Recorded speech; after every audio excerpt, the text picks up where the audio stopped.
안녕하세요. 30대 초반 아이 둘을 키우고 있는 여자입니다. 요즘 결혼을 다 늦게 하는 추세잖아요. 어린이집에 40대 넘은 엄마들도 흔히 보인다고 하던데 그에 비해 저는 아이를 일찍 낳았습니다. 첫 아이를 낳고 키웠을 때 어린 엄마네, 애가 애를 낳았네. 그런 소리 많이도 들었습니다. 그때마다 생각했어요. 나이가 중요한가?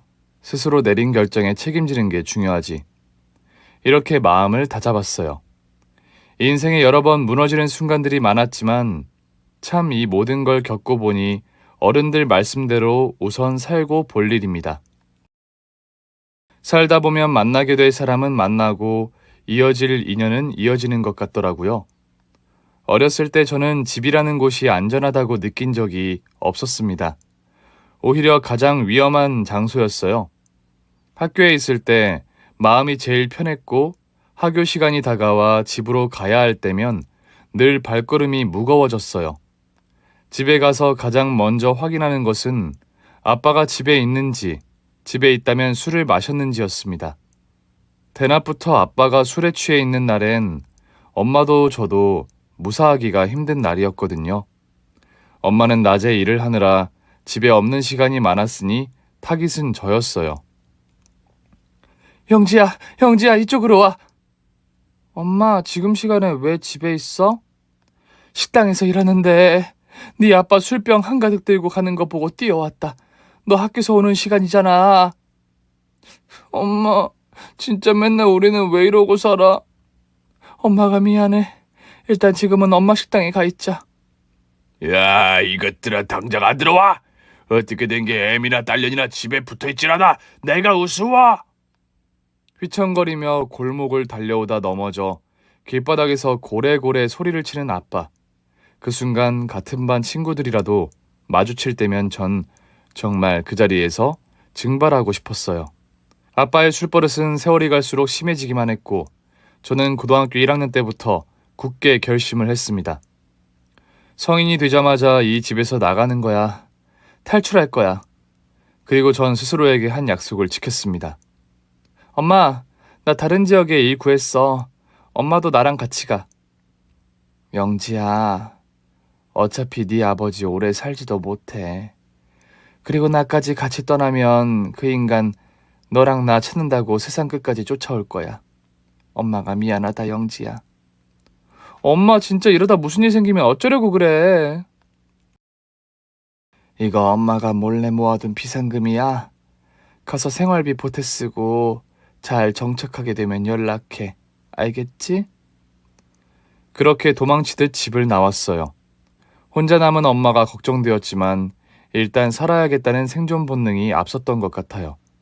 대학 같은 건 당연히 생각도 못했고 집에서 멀리 떨어진 지역 식품 공장에 취직을 했습니다. 공장 일은 너무 힘들었지만 마음은 편하더라고요. 퇴근하고 아무도 방해하지 않는 그 작은 공간에 이불 깔고 몸을 눕힐 때면 그냥 세상을 다 가진 기분이었어요.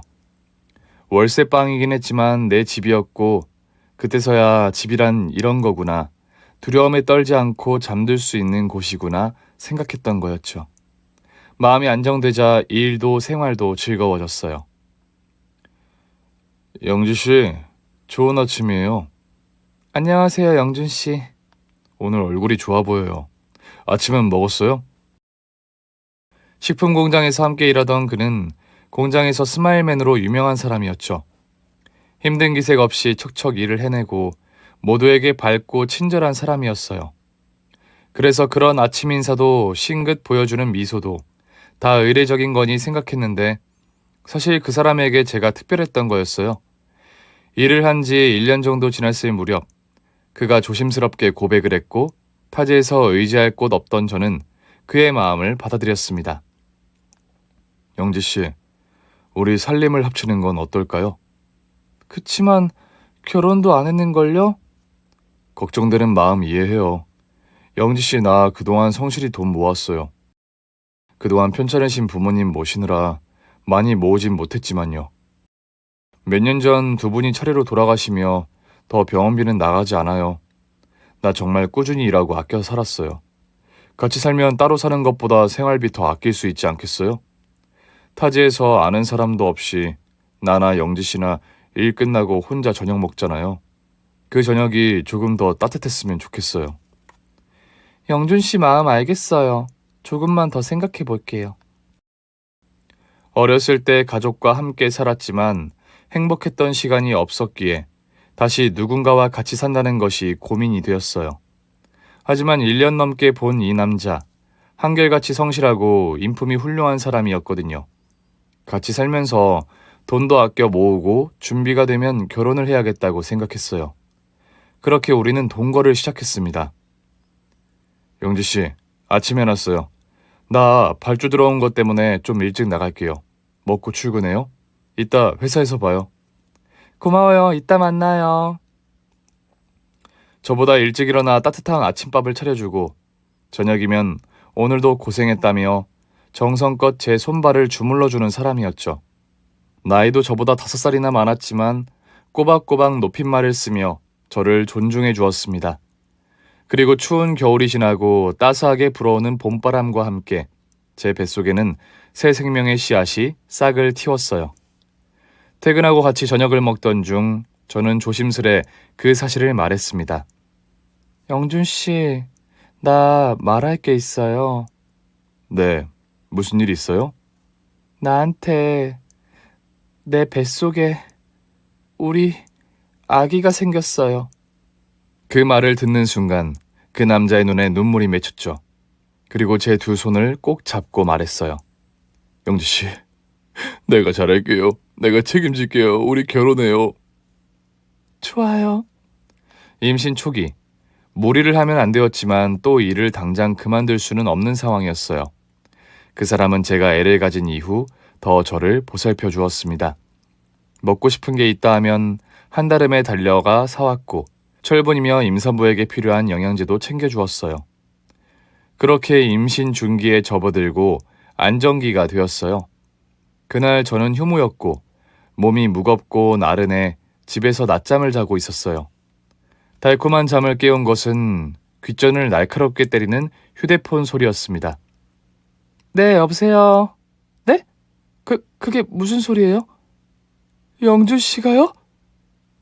말도 안 돼. 사고였습니다.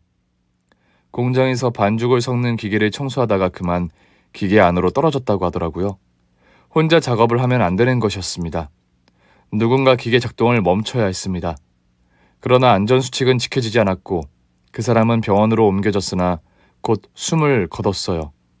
연락을 받고 병원으로 달려갔을 때는 이미 늦었죠. 점심시간, 뭐가 먹고 싶냐고 해서 순대가 먹고 싶다고 말했었죠. 퇴근하는 길에 사서 온다고 했는데 그게 그와의 마지막 통화였습니다. 다행이에요. 큰 충격을 받으셨을 텐데 다행스럽게 뱃속 아기는 이상이 없네요. 선생님, 저 어떡해요? 제가 어떻게 해야 할까요? 아이 아빠는 이제 세상에 없어요. 사랑하는 사람을 떠나보내고 너무 힘들었습니다.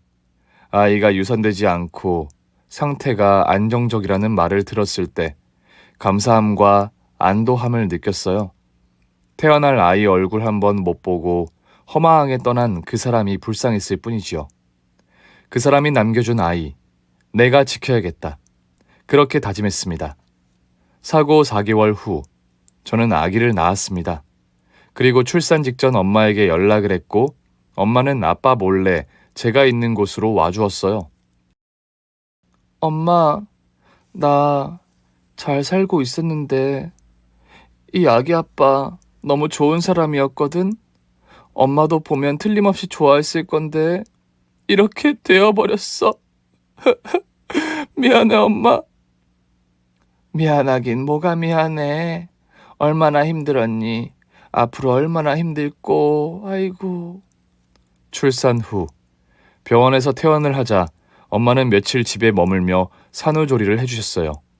엄마가 보태주신 조금의 돈과 남편의 산재 보험금을 받아 일을 쉬며 아이를 돌볼 수 있게 되었습니다.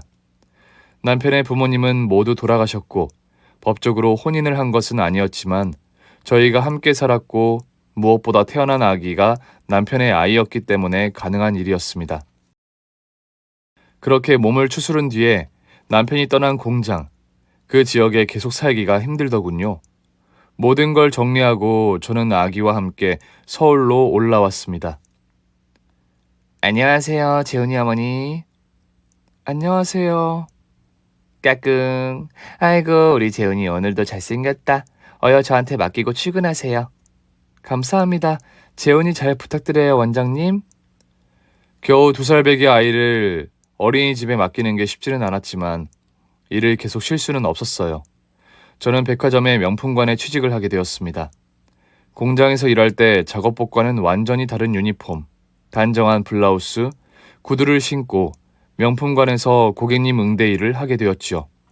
처음엔 가방이나 구두 물품을 진열대에 놓다가 가격을 보고 흠칫 놀랄 때가 많았어요. 와, 진짜 비싸다. 이런 걸 그냥 한 번에 사는구나. 여기 오는 사람들은. 분명 같은 공간에 있는데 다른 세계에 사는 것 같은 기분. 돈이 엄청 많아져도 저는 그런 가방 턱턱 살 수가 없겠더라고요. 안녕하십니까, 고객님. 새로 왔어? 못 보던 얼굴인데? 네, 맞습니다. 편안한 쇼핑 될 수 있도록 제가 편히 모시겠습니다. VIP 고객들도 많았고 그런 고객들은 시즌마다 방문을 해서 가격표도 안 보고 손가락으로 명품들을 가리켰죠. 이거하고 저거. 네, 고객님 준비해드리겠습니다. 1년 정도 지나자 일에도 적응이 되었고 친절하고 눈치가 빠르고 싹싹했던 저는 단골 고객들이 생겼어요. VIP 고객 관리를 잘하면 인센티브도 올라가고 처음 도전해본 일인데 저랑 꽤 잘 맞는 일인 것 같더라고요. 꼭 이런 곳에서 오래 일해본 사람 같아, 영지 씨는. 아, 그래요? 진짜 명품관 처음인 거 맞아? 다른 브랜드에 있다 온 건 아니고?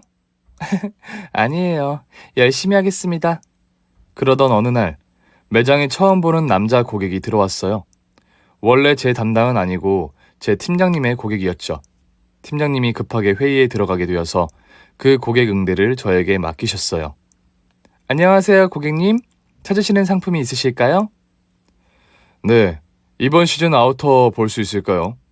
네, 이쪽으로 모시겠습니다. 어떤 걸 추천하세요? 이 네이비 자켓이 고객님의 피부톤과 분위기에 잘 어울릴 것 같습니다. 저도 그게 마음에 들었는데. 피팅 해보시겠어요? 네, 고맙습니다. 살갑지는 않지만 예의 바르고 단정한 느낌, 그리고 깊은 눈빛이 몇 년 전 떠나간 전 남편을 떠오르게 했죠. 명품관에서 일을 하다 보니 그럭저럭 사람 보는 눈이 생기는 것 같더라고요. 일하며 제가 얻은 결론은 결국 사람이 명품이어야 한다 였습니다. 명품을 아무리 많이 사고 몸에 휘두르고 다녀도 사람이 명품이 아니면 약간은 천박하게 보이더라고요. 참 신기한 일이지요.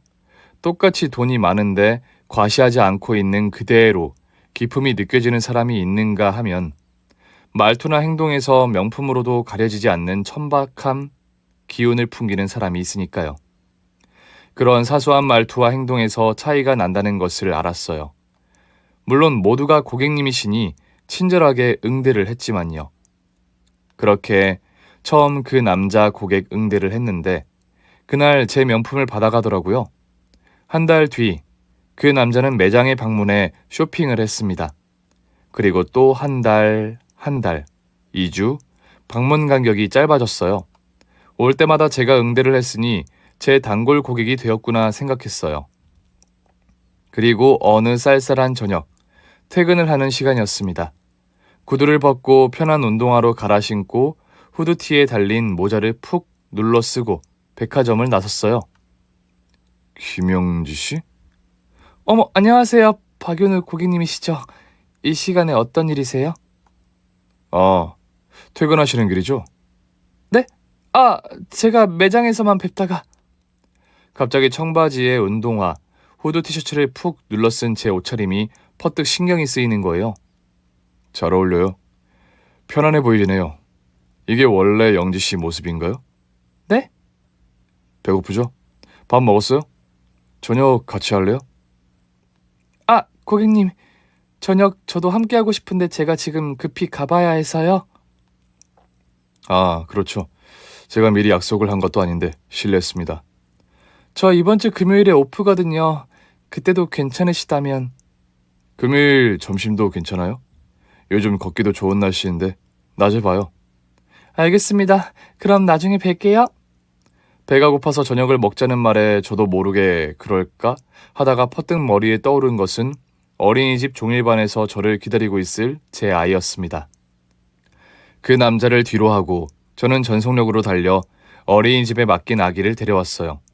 아기를 씻기고 재우고 나니 그때야 제가 한 말이 생각이 나더라고요. 미쳤나봐. 금요일에 일 쉰다는 말을 내가 왜 했지? 아, 세상에나. 그리고 일을 쉬는 금요일. 정말 그 사람과 저는 점심을 함께 했어요. 알고 보니 그 남자는 그날 저녁 퇴근하는 저를 기다린 거였어요. 매장을 굉장히 자주 오고 올 때마다 옷을 사길래 와, 정말 이 브랜드를 좋아하나 보다. 뭐 매번 이렇게 쇼핑할 정도로 다른 브랜드도 많이 사겠지 했는데 매장 방문 간격이 짧았던 게 저를 보기 위해서였다고 해요. 저 영지 씨를 더 알아가고 싶어요. 괜찮으시다면 우리 만나 볼래요? 순간 복잡한 감정에 휩싸였어요. 그 짧은 순간 가장 먼저 떠오른 것은 아직 어린 아기, 그리고 전 남편의 얼굴이었어요. 결혼을 하진 않았으니 전 남편은 아니었지만 세상을 떠난 아이 아빠였죠. 그 사람을 떠나보낸 지 4년. 내가 누군가를 만나도 될까? 이 사람 말대로 알아가 보는 것은 괜찮을까? 제 나이 25. 지금 생각해보면 아직도 어린 나이였네요. 아이가 있긴 하지만 청춘인 나이였고 또래들이 한창 즐겁게 지내며 사랑을 꽃피울 나이였죠. 당혹스러운 제 표정을 읽은 그 남자는 조심스럽게 말했습니다. 부담 갖지 않으셔도 돼요. 그냥 오늘 대화도 즐겁고 저는 이 시간이 너무 편안했거든요. 이런 시간을 또 함께 보냈으면 좋겠다. 그런 마음이에요, 저는. 저도 즐거웠어요. 그렇게 그 사람을 좀 더 알아가 보기로 했습니다. 퇴근하는 시간에 맞춰 꽃다발을 들고 서 있던 사람. 아무 특별한 날도 아니었지만 꽃이 향기롭다며 꽃 선물을 자주 하는 사람이었어요. 몇 개월 만났을 때 저는 제 상황을 솔직하게 이야기하겠다고 생각했어요. 거짓말을 한 것은 아니지만 사실을 그대로 말한 것도 아니었으니까요. 쉬는 날이었던 오후, 점심을 먹고 한강을 산책하던 중에 조심스럽게 말을 했습니다. 저 드릴 말씀이 있는데요. 우리가 계속 만난다면 제 상황에 대해 윤우 씨가 아셔야 할 것 같아서요. 네, 말씀하세요. 사실 저는 4살 남자아이를 키우고 있어요. 서울 올라오기 전 낳은 제 아이고 지금은 혼자 아이를 키우고 있어요. 아, 그래서 늘 저녁에 바쁘신 거였군요. 생각해보니 저녁 늦게까지 시간을 보낸 적이 없었네요. 네, 어린이집에 맡긴 아이를 데려오고 아이를 돌봐야 하니까요. 많이 놀라셨죠? 네, 조금요. 영지 씨가 너무 젊고 해서 아이가 있다고는 생각을 안 해봤네요. 실례가 안 된다면 왜 지금 아이를 혼자 키우시게 된 건지 여쭤봐도 될까요? 거의 처음이었던 것 같아요. 누군가에게 죽은 아이 아빠에 대한 이야기와 그간 살아온 이야기를 툭 터놓고 한 것이요. 거짓말 하나 보태지 않고 있는 그대로의 사실을 말했습니다. 어린 시절 가정에서 너무 힘들었던 것과 성인이 되자마자 집을 떠난 것, 타지에 있는 식품 공장에서 일을 하다가 아이 아빠를 만난 것, 아이가 생겼고 결혼을 약속했지만 불의의 사고로 아이 아빠가 세상을 떠난 것까지 그 사람은 한마디 말도 하지 않고 묵묵히 제 말을 들어주었습니다.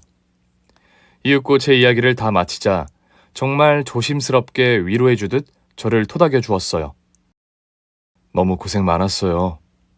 얼마나 힘들게 지냈는지 저로서는 상상이 잘 되지가 않네요. 하지만 한편으로는 고마워요. 영지 씨가 씩씩하게 잘 버텨주어서 아이도 포기하지 않고 모든 것을 감내하며 책임지는 삶을 살고 있는 영지 씨가 정말 멋있어요. 정말요? 정말 그렇게 생각하세요? 그럼요. 이 말을 하면 우리의 만남이 마지막일 수 있다는 것까지도 생각하고 솔직히 털어놓았는데 그 사람은 제가 상상했던 것과는 전혀 다른 반응을 보였어요. 저를 바라보는 눈빛이며 말투가 정말 진심으로 위로하는 거였거든요.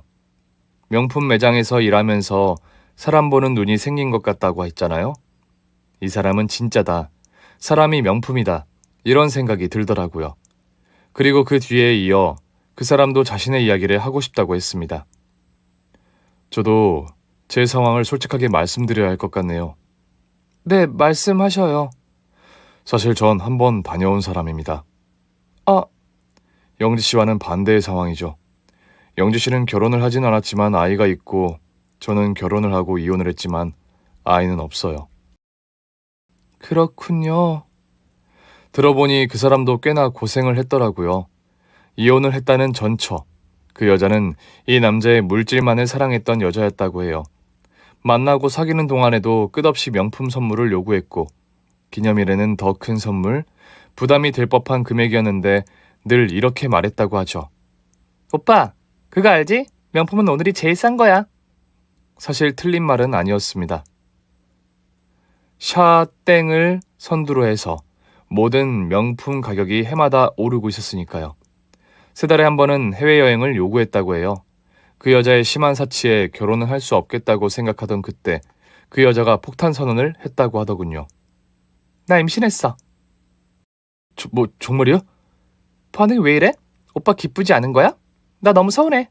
프로포즈 안 할 거야? 배 나오기 전에 드레스 입혀줘야지. 믿기지 않는 사실이었지만 그녀가 내민 것은 2줄이 선명하게 그어진 임신 테스트기. 생명을 책임져야 한다는 생각에 그 사람은 그 여자와 아이를 책임지기로 결심했다고 해요. 서둘러 웨딩홀 예약을 잡고 결혼식을 마치고 신혼여행을 다녀왔다고 했죠. 그런데 몇 달이 지나도록 배가 불러오지 않고 병원도 늘 혼자 다녀온다고 했다는 거예요. 아무래도 의심스러웠어요. 진짜 임신한 것이 맞느냐 추궁을 하자 갑자기 사실 유산을 했다고 하더라고요. 속은 내가 바보였어요. 병원에 끌고 가서 검사를 하니 임신했던 적이 없다는 거예요. 2줄이 그어진 테스트기도 가짜였죠. 정말 감쪽같이 속았어요. 다른 건 다 용서해도 그런 걸로 사람을 속이면 안 되는 거잖아요. 그래서 바로 결심을 했습니다. 헤어질 결심이요. 윤호 씨도 정말 고생 많았어요. 같은 상황은 아니었지만 먼저 번의 만남에서 상처가 있었고 그 흔적은 마음에 깊이 새겨진 것이었습니다. 우리는 만남을 가지며 서로의 아픔을 치유해주는 관계가 되었어요. 그리고 그즈음 조심스럽게 그 사람은 저의 아이를 만나고 싶다고 했죠. 아이와 누군가를 만나는 게 처음이라서요. 긴장이 되네요. 저는 아이를 좋아해요. 아빠가 되는 것도 제 꿈 중에 하나였는데 제가 부족하지만 노력을 해봐도 될까요? 그 이후 쉬는 날, 그 사람과 아이는 함께 많은 시간을 보냈습니다. 꽃축제, 놀이공원, 아쿠아리움. 제가 홀로 키울 때 아이가 경험해보지 못했던 많은 일들을 함께 했어요. 아이에게 아빠라는 존재가 이런 거였구나. 너무 크게 빈자리였어. 혼자 키우며 정말 많이 노력했지만 채워주지 못했던 것들이었죠. 4살이었기에 제 아이는 거의 그 사람을 아빠처럼 생각을 하는 것 같더라고요. 그리고 그 시기에 그 사람은 정식으로 저에게 프로포즈를 했습니다. 영지 씨, 저와 결혼해 주시겠어요? 영지 씨의 남편으로 재훈이의 아빠로 살고 싶습니다. 네, 고마워요, 윤우 씨. 그렇게 프로포즈를 받고 집으로 돌아온 날, 저는 오랜만에 먼저 떠난 아이 아빠에게 제 마음을 털어놓았어요. 하늘에서 듣고 있을 그 사람에게요. 나 프로포즈 받았어. 좋은 사람이야. 당신 우리 재훈이 얼굴도 못 보고 떠났는데 그 사람 우리 재훈이를 너무 아껴주는 사람이야. 나 새로운 인생 시작해도 될까? 당신이 하늘에서 우리 재훈이 지켜주고 있잖아. 재훈이에게 아빠가 생기는 것도 나랑 재훈이와 그 사람이 새로운 가족이 되는 것도 당신이 축복해줬으면 좋겠어. 미안해. 그리고 고마워. 항상. 엄마 울어? 잠을 자다 깬 아이가 제 품에 안겨 잠투정을 하더라고요. 재훈아, 아저씨 좋아? 누구? 윤우 아저씨? 윤우 아저씨. 나 아저씨 좋아. 아저씨가 아빠였으면 좋겠어. 저는 아이를 토닥이며 끌어안았습니다. 그러나 하나의 관문, 커다란 관문이 남아있었지요. 저희 둘의 결정을 이러한데 상견례가 남아있었어요. 정식으로 인사를 드리고 허락을 받아야 했으니까요. 그 사람은 어머니와 살고 있다고 했어요. 아버지가 돌아가신 뒤 아버지의 사업을 물려받고 어머니를 모시고 있다고 했죠. 부담 갖지 말아요. 영지씨, 제가 어머니께 잘 말씀드려 놓을게요. 간간히 엄마와 연락을 하고 있었고 상견례 자리에는 엄마가 오시면 좋겠다고 생각했어요. 엄마에게 전화로 소식을 전했지요. 엄마, 잘 지냈어? 영지야, 별일 없니? 아픈 데는 없고? 엄마, 사실 나 중요하게 할 말이 있어. 좋은 사람을 만났다는 것, 내 아이를 너무 아껴주는 사람이라는 것, 그리고 상견례를 해야 한다는 사실을 말했습니다. 아이고, 정말 그런 사람을 어떻게 만났니? 재훈이한테도 잘 된 일인 거지? 근데 엄마, 상견례 자리에 아빠는 아빠라고 부르기도 싫어. 그냥 엄마 혼자 왔으면 좋겠어. 시어머니 되시는 분도 혼자 나오실 거야. 아버님께서 몇 년 전에 돌아가셨다고 했거든. 영지야, 네 아빠 그 인간 떠났다. 아주 가버렸어. 아주 갔다니? 그게 무슨 소리야? 어쩌면 빤히 예정된 결말이었죠. 늘 술에 취해 있던 아버지, 성인이 되고 연락 한 번 한 적 없고 간혹 엄마랑 연락할 때도 그 인간 안부는 묻지 않았거든요. 궁금하지도 않았고요. 술에 취해 거리에서 자다가 교통사고를 당했다고 해요. 너한테 부고 소식도 알리지 않았다. 장례식이라고 뭐 올 사람이 있니? 순간 가슴이 쿵 내려앉는 것 같았어요. 그렇게 갔구나, 떠났구나. 불쌍하다는 생각이 조금 들었지만 무엇보다 이제 정말 엄마가 자유다 하는 생각이 더 많이 들었어요. 그렇게 그 사람의 어머님과 저희 엄마, 그리고 제 아들 5명으로 예약을 했고 상견례 당일 엄마를 모시고 아이와 함께 자리에 나갔습니다. 시어머님을 처음 뵙는 자리인지라 몹시 긴장이 되었어요. 안녕하세요. 영지씨와 결혼할 박윤우라고 합니다. 여기는 저희 어머님이세요. 반가워요. 유명자라고 해요. 안녕하세요. 김영지입니다. 이쪽은 저희 어머니이시고 여기는 제 아들 김재훈이에요. 안녕하세요. 사부인 영지 어미 되는 최순자입니다. 여기는 제 손자 재훈이고요. 재훈아, 인사드려야지. 안녕하세요. 할머니 김재훈이에요. 그런데 미소를 머금고 저희 어머니와 인사를 하고 차례로 제 아들을 본 시모가 깜짝 놀라는 거예요. 갑자기 가까이 다가오셔서 저희 아이 얼굴을 붙잡고 빤히 바라보셨죠. 예, 애 아빠 이름이 뭐니? 네? 어머님? 재훈이 아빠요? 너무 닮았어. 애기 아빠 이름이 뭐야? 영준이요, 어머님. 애기 아빠 이름은 이영준이에요. 아이가 태어나기 전에 세상을 떠나서 아이에게는 제 성을 물려주었는데요. 아이 아빠 이름을 들은 시모는 손을 덜덜 떨면서 저에게 다가와 물었습니다. 영준이 사진 있어요? 엄마, 갑자기 왜 그래요? 사부인 왜 그러시나요? 뭔가 심상치 않은 것 같아서 너무 당황했지만 핸드폰을 꺼내 연애 시절 함께 찍었던 아이 아빠 영준 씨의 사진을 시어머님께 보여드렸습니다. 사진을 보자마자 어머님께서는 저를 껴안고 오열을 하셨습니다. 큰 소리가 나자 직원들이 달려왔고 남편은 죄송하다며 직원들을 돌려보냈죠. 엄마, 여기 물 드세요. 진정하세요. 무슨 일이야? 장모님 놀라셨죠? 죄송합니다. 한참을 울던 시어머님이 진정을 한 뒤 눈물을 훔치며 하는 이야기에 그 자리에 모인 저희 모두 너무 놀라 입을 틀어 막았습니다. 영준이라는 아이가 세상을 떠났다고 사고로. 네, 어머님. 영준 씨를 아세요? 그렇게 키울 거였으면서 그렇게 고생만 하다 젊은 날에 갔구나. 불쌍해라. 아이고, 불쌍한 내 아들. 아들이요? 어머님은 그동안 남편도 몰랐던 이야기를 그 자리에서 들려주었습니다. 윤우야, 사실 이 애미는 네 아버지를 만나기 전 영지처럼 젊은 나이에 시집을 한번 갔었단다. 남편도 시어머니도 어찌나 극성맞은지 어린 나이에 그 고된 시집살이를 견디며 지냈었지. 그리고 아들을 하나 낳았단다. 그 아이가 영준이다.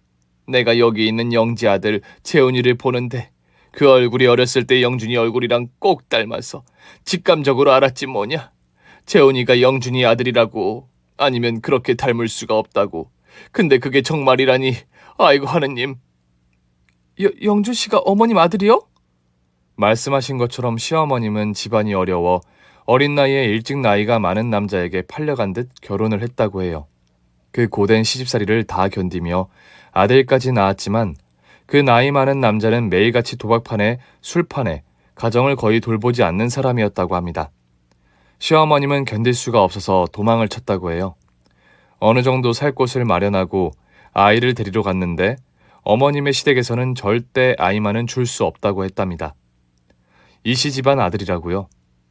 그렇게 내 아들을 영준이를 빼앗기고 이혼을 했지. 여자 혼자 살아가기 너무 간박한 세상. 목욕탕 청소부터 식당 일까지 안 해본 게 없다. 쓰러질 듯 힘들게 일을 하면서도 쉬는 날이면 변장을 하듯 모자를 푹 눌러 쓰고 예전 살았던 동네에 가서 영준이를 몰래 훔쳐보곤 했단다. 이씨 집안 자식이라고 끔찍하게 여기던 게 진짜인지 좋은 옷을 입히고 학교도 잘 보내는 것 같고 가진 것 없는 어미 품에서 힘들게 자라느니 할아버지 할머니 사랑받고 넉넉한 집안에서 자라는 게 낫지 않을까 그런 생각이 들었지. 그리고 나랑 이혼한 그 남자는 곧 새장가를 가더라고. 영준이한테 엄마가 생기는 거였지. 너무 어렸을 때 일찍 헤어지 어미 사랑이 뭔지도 모르고 자란 게 항상 마음에 걸렸는데 새엄마지만 사랑 많이 받고 자라기를 기도하며 그렇게 영준이를 내가 다시 데려오겠다는 마음을 고이 접어버렸어. 그러다가 아빠를 만나신 거였군요. 그래.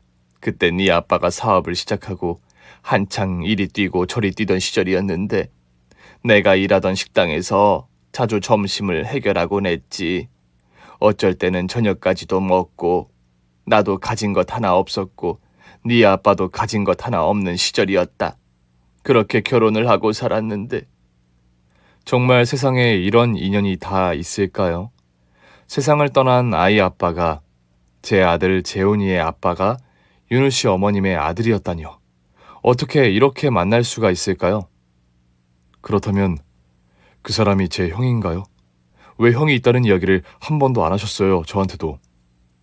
시어머님은 쓸쓸한 눈빛으로 남편을 바라보았죠. 그리고 말씀하셨어요. 네 아빠를 만나 이룬 가정은 참 행복했어. 가난했지만 네 아버지 성실하고 능력 있는 사람이었고 사업도 점차 키워갔지. 그런데 결혼하고 몇 년이 지나도록 아이가 생기지가 않는 거야. 영준이 빼앗기고 혼자 어떻게든 살아보겠다고 온갖 일을 한 탓인지 내 몸이 망가져 버렸어. 병원에 가 검사를 받으니 내가 더 이상 아이를 가질 수가 없는 몸이라고 하더라고. 그럼 저는... 윤우야, 너는 네 아버지와 내가 가슴으로 낳은 아들이다. 배 아파 낳지는 않았지만 네 아버지와 내가 가슴으로 낳아 배 아파 낳은 자식 이상으로 너를 아끼며 키웠어. 그건 누구보다 네가 잘 알지 않니? 고생을 너무 한 탓에 몸이 망가져버린 시어머니. 더 이상 아이를 낳을 수는 없었지만 전 시댁에 빼앗긴 아들에 대한 그리움은 커지고 속이 멍들어갔다고 해요. 그런 어머니를 안타깝게 생각한 시아버지가 어머님께 입양을 제안했다고 하셨어요. 그때 보육원에 갓난아기들이 많았다. 우리 부부 아이를 너무 좋아했지만 책임지고 데려오는 결정은 쉽게 할 수가 없더구나.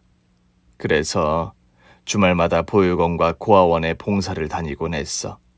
그때 네 아버지 사업이 안정적으로 되던 시기였고 금전적으로나 아이를 키우는 것은 무리가 아니었지만 많은 고민을 하게 되는 건 어쩔 수 없었지.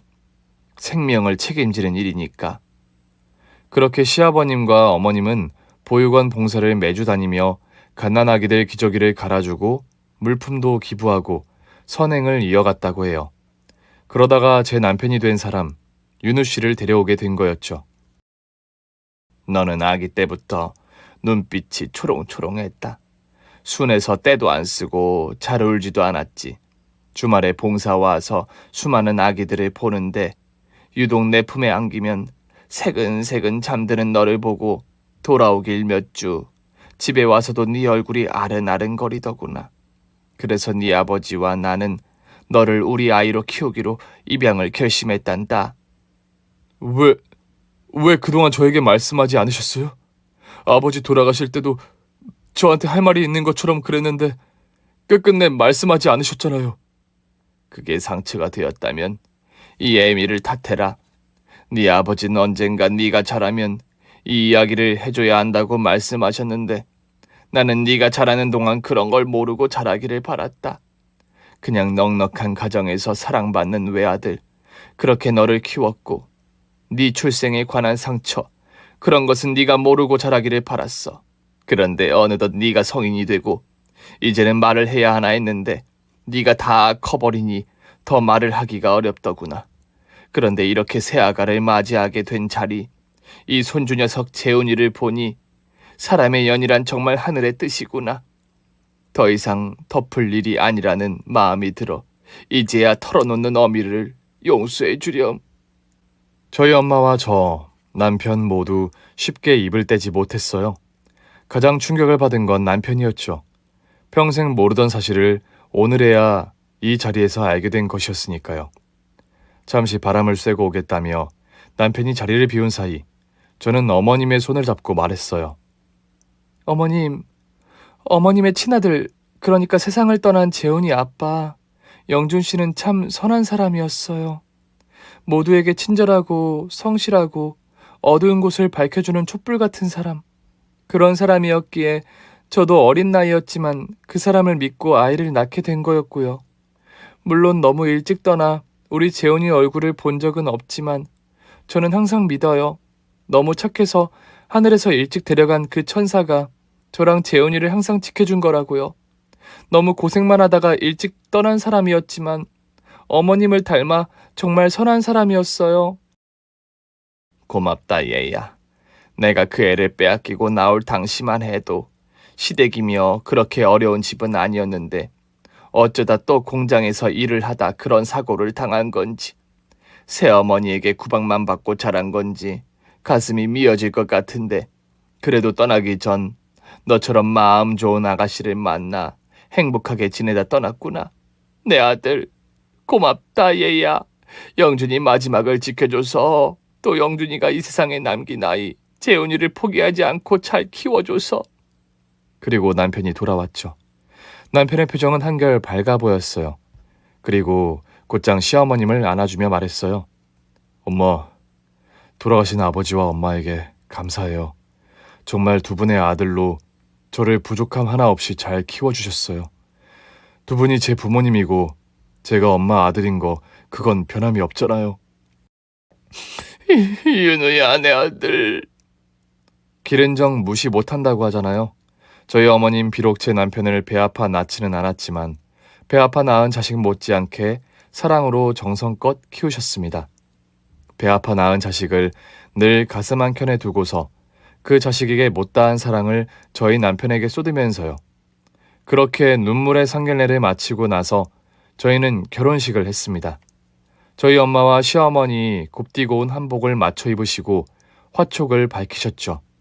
그리고 제 아들이 화동으로 저희 결혼 반지를 가져다 주었답니다. 결혼식을 마치고 신혼여행 겸 가족여행을 떠나는 것보다 남편과 제가 가장 먼저 한 일은 어머님을 모시고 세상 일찍 떠난 아이 아빠를 만나러 가는 일이었습니다. 납골당에서 고요하게 잠들어 있는 사람이었죠. 영준아, 애미 왔다. 이제야 너를 찾았구나. 미안하다. 내 살면서 언제나 너를 그리워했다. 애미가 곁에 있지는 못했지만 건강하고 행복하게 지내기를 바라왔건만 네가 너무 착한 사람이라 하늘에서 너를 일찍 데려간 모양이다. 이제 여기 일은 하나도 걱정 말고 편히 쉬어라. 영지, 우리 새아기 엄마가 딸처럼 생각한다. 그리고 우리 손주 재훈이 어렸을 적 너를 꼭 닮은 그 손주가 이 애미한테 하나뿐인 보물이다. 아무 걱정 말고 이제 편히 쉬어라. 억울하고 아프게 떠난 그 사람이 이제야 정말 하늘에서 편히 쉬는 것 같아 마음이 놓였습니다. 아이를 데리고 함께 떠난 신혼여행 겸 가족여행에서 아이를 재우고 남편과 이야기한 적이 있었습니다. 그런데 정말 한 번도 생각을 안 해봤어? 뭐를? 어머님의 아들이 맞나 그런 생각. 왜 어릴 때 어른들이 뭐만 하면 너 다리 밑에서 주워왔다. 잘못하면 다리 밑에 버려두고 온다. 그런 말 많이 했었잖아. 어렸을 때 난 그랬거든. 사랑은커녕 나를 괴롭히기만 하는 아빠를 보면서 난 다리 밑에서 주워온 게 분명해. 친자식을 이렇게 대할 수는 없어. 이런 생각을 진짜 많이 했었어. 난 한 번도 우리 부모님께 그런 말을 들어본 적이 없었는데. 농담으로라도 두 분은 나를 주워왔다는 이야기를 하신 적이 없어. 물론 바르게 자라도록 훈육을 엄격하게 하셨지만 돌아가신 우리 아버지가 자주 하던 말씀이 아빠 아들 어디 가서도 아빠 아들인 거 잊지 말아라 였고, 엄마도 엄마 아들, 아빠 엄마 누굴 닮아서 이렇게 잘생기고 착할까? 였는데, 사춘기 시절 그런 적은 있었어. 가족 사진을 찍은 적이 있거든? 어렸을 때야 잘 모르는데 사실 사춘기 정도면 내 얼굴도 어느 정도 성인에 가까운 얼굴이잖아. 사진이 나와서 거실에 걸어뒀는데 문득 와, 난 진짜 누굴 닮았을까? 아빠 닮은지도 엄마 닮은지도 모르겠는데 그냥 그런 가벼운 생각이었지. 내가 입양된 거라곤 생각을 해본 적이 없어. 정말 그런 걸 못 느낄 만큼 나를 키우셨거든. 근데 그거 알아, 자기? 지금은 자기 어머님과 닮은 거? 그래? 맞아. 가끔 사람들이 보면 엄마 닮았다고 하는 말 많이 들었어. 함께 산 세월만큼 닮아가고 가족은 서로 닮아간다고 하잖아. 선한 어머님의 성품도 자기가 물려받았지. 어머님의 기품 있고 선한 인상까지 자기가 쏙 빼닮았어. 누가 뭐래도 자기는 어머님 아들인 거야. 아직도 내가 자기를 만나고 우리가 결혼을 한 게 꿈만 같아. 세상에 정말 다양한 가족이 있다지만 정말 우리 같은 인연이 또 있을까? 우리도 모르는 사이에 우리를 연결해주는 끈이 있던 거라고 난 그렇게 생각해. 무지한 인간은 한 치 앞도 모르지만 모든 것은 이어져 있다고. 남편도 저도 말하지 않았지만 우리의 만남에 그 끈을 이어준 것은 하늘의 별이 된 아이 아빠라고 그렇게 생각합니다. 그렇게 탄생한 우리 가족. 저는 불행했던 유년 시절과는 너무나 다른 행복한 결혼 생활을 하고 있답니다. 우리 아들은 시어머님과 저희 엄마, 할머니들의 사랑을 듬뿍 받으며 건강하게 자라고 있어요. 재훈아, 친할머니가 좋아, 외할머니가 좋아? 둘 다. 엄마가 좋아, 아빠가 좋아? 아빠? 뭐? 이 녀석 정말 아빠 바라기네? 아이가 그렇게 느낄 만큼 남편은 아이를 친아들로 여겨 사랑을 주고 있어요. 돌아가신 아버님 사업을 물려받아 바쁜 와중에도 주말에 잠을 줄여가며 아이와 함께 시간을 보내는 사람이거든요. 모든 것이 꿈만 같습니다. 20살 어린 나이, 집을 나와 타지에 생활하며 아이를 낳고 홀로 견뎌낸 서울살이, 그리고 지금의 남편을 만나기까지 어느 고요한 밤에 돌아보면 그 모든 인생 역경의 순간들이 필름처럼 스쳐갈 때가 있답니다. 그때 다른 선택을 했더라면 많은 것이 달라졌겠지요. 알 수 없는 미래는 늘 불안하지만 저는 행복한 현재에 충실하기로 했습니다. 그리고 남편과 결혼한 지 2년 뒤 저는 아이를 갖게 되었습니다. 재훈아, 박재훈? 왜 엄마? 재훈이 동생 있었으면 좋겠어? 동생, 여자 동생, 공주처럼 예쁜 여동생. 우리 아들의 바람대로 태어난 아이는 예쁜 여자아이였습니다. 혹 누군가는 걱정을 할지도 모르겠습니다. 아들은 떠난 이의 아들인데 이제 남편과의 사이에서 친자식이 태어났으니 아들에 대한 마음이 달라지는 것 아니냐고요. 하지만 제 남편, 이 사람 스스로가 입양아이지만 그런 것을 모를 만큼 사랑받고 자랐고 가슴으로 낳아 기른다는 것을 누구보다 잘 아는 사람이기에 저는 그런 걱정을 하지 않았어요. 재훈아, 제이야, 우리 왕자님, 공주님 주말에 아빠랑 어디 갈까? 맛있는 거 뭐 먹고 싶어요? 아빠, 나 동물원, 나 판다 보고 싶어. 나도 판다. 재훈아, 제이야, 할미 왔다. 할머니. 아이고, 우리 재훈이 언제 이렇게 쑥쑥 자랐노? 우리 제이는 엄마 닮아서 볼 때마다 더 복스럽고 예뻐지네. 우리 손주들 할미 안 보고 싶었어? 할머니 보고 싶었어요. 아이들이 쑥쑥 자라도 한결같이 자라는 남편입니다. 그리고 우리 아들과 태어난 딸 모두 시어머니께 최고의 기쁨이지요. 애정하는 우리 청취자 여러분, 인생을 살다 보면 왜 나에게 이런 일이, 왜 내 인생을 이럴까 하는 생각 해보신 적 있으신가요? 그리고 아무에게도 말하지 못한 답답한 속마음을 기도하듯 털어놓는 소중한 존재가 있으신가요? 눈에 보이지 않아도 우리의 선한 마음은 하늘의 별처럼 빛나고 그 빛이 우리의 길을 한 걸음 한 걸음 이끄는 것 같습니다. 이런 이야기를 하기에 저는 아직도 어리지만 남들보다 일찍 인생의 중요한 순간들, 고비들을 넘겨온 저로서 그런 마음이 문득 들더라고요. 세상이 어둡고 세상에 나 혼자 있는 것처럼 막막한 기분이 들 때 마음에 있는 한 줄기의 빛을 꺼뜨리지 않고 용기를 내어 나아가시기를 간절히 바랍니다. 눈물의 상견례 자리에서 새롭게 탄생한 저희 가족의 이야기를 들어주셔서 감사해요. 언제나 행복하세요. 오늘 준비한 사연은 여기까지입니다. 재미있게 들으셨다면 구독과 좋아요, 알림 설정까지 눌러주세요. 그럼 저는 다음 사연으로 찾아뵐게요. 오늘도 건강하고 행복하세요.